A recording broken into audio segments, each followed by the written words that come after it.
Dans Noé, nous avons le principe collectif de la croix qui est représenté. Il peut être comparativement petit, voyant le grand, très grand monde qui ne l'aura pas. C'est pourquoi nous avons lu cette position de 2 Pierre 2,5, Noé avec 7 autres.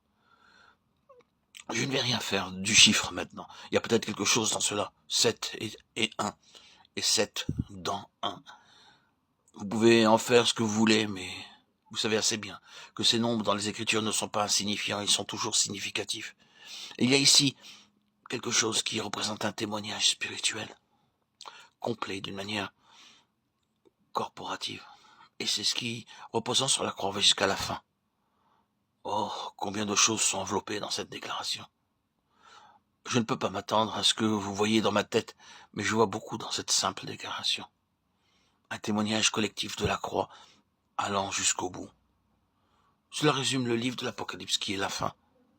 La situation des temps de la fin avec Noé fut une répudiation quasi universelle du principe de la croix. Ce n'était pas seulement une dérive, c'était intentionnel. En dépit d'un témoignage qui fut assez longtemps présent et qui fut assez concret pour défier tout le monde. Le témoignage de Noé a couvert une longue période. Et l'œuvre de Noé fut une forme de témoignage très tangible.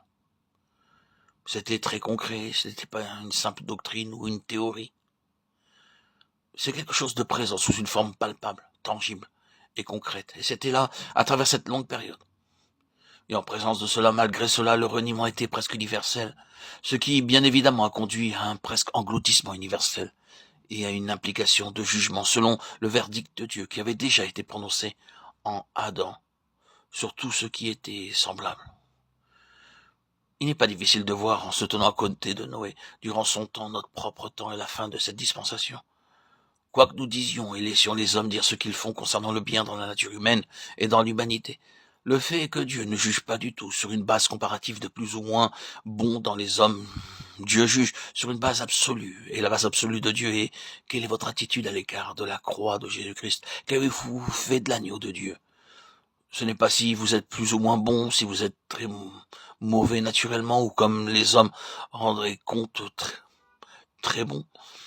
Ce n'est pas du tout le terrain du jugement. C'est qu'il y a la croix, se tenant debout au centre même de l'histoire, le témoignage de Dieu. Maintenant, en est-elle le verdict de Dieu sur le monde entier? Comme en Adam, tous meurent, 1 Corinthiens 15, 22. Quelle est votre attitude à cet égard?